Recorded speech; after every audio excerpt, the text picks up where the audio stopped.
Hello friends, எல்லாருக்கும் வணக்கங்க. கலாஸ் ரெசிபியில் இன்னைக்கு தம் சிக்கன் கிரேவி எப்படி டேஸ்ட்டாக பண்ணுறது இந்த வீடியோவில் பார்க்கலாம் வாங்க.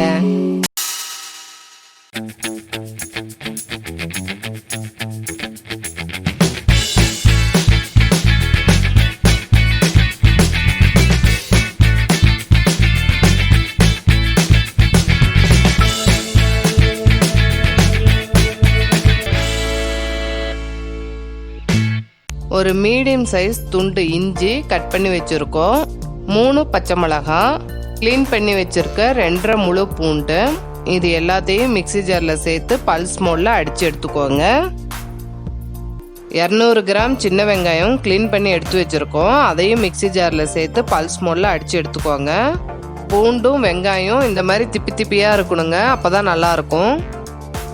குக்கர் பேனில் அடித்து வச்சுருக்க இஞ்சி பூண்டு, வெங்காயம், க்ளீன் பண்ணி வச்சிருக்க ஒரு கைப்பிடி அளவு கொத்தமல்லி, அதுக்கு பாதி புதினா, இது ரெண்டையும் குக்கரில் சேர்த்துக்கலாம்.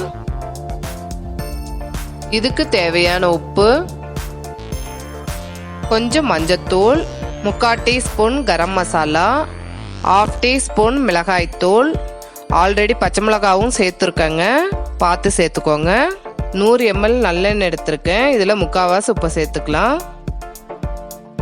இது எல்லாத்தையும் நல்லா கலந்து விட்டுக்கோங்க. இது நல்லா கலந்து விட்டுட்டோம். க்ளீன் பண்ணி வச்சிருக்க 1/2 kg சிக்கன், ஒரு முழு பூண்டு, மீதி எடுத்து வச்சிருக்க நல்லெண்ணெயும் இது கூட சேர்த்து நல்லா கலந்து விட்டுக்கோங்க. இந்த முழு பூண்டு போடும்போது அந்த எசன்ஸ் மட்டும் இதில் இறங்குங்க. அதே மாதிரி வெந்த வாட்டி அந்த முழு பூண்டு சாப்பிடும் போது ரொம்ப டேஸ்டாக இருக்கும். எல்லா ஐட்டமும் ஆயிலில் ஒரு கோட்டிங் ஆகிற மாதிரி நல்லா மிக்ஸ் பண்ணி விட்டுருங்க. அதுக்கப்புறம் புளிக்காத தயிர் ஒரு சின்ன குழிக்கரண்டியில் ஒரு குழிக்கரண்டி மட்டும் சேர்த்துக்கோங்க, அதிகம் சேர்க்கக்கூடாதுங்க.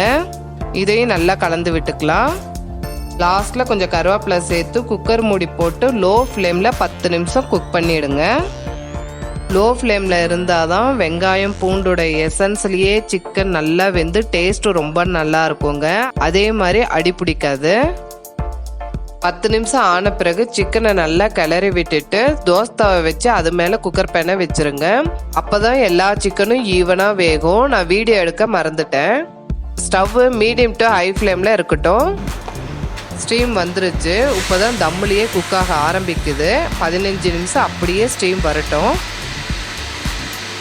15 நிமிஷம் ஆயிடுச்சு. இப்போ ஸ்டவ் ஆஃப் பண்ணிவிட்டு இன்னும் 10 நிமிஷம் அப்படியே விட்டுருங்க.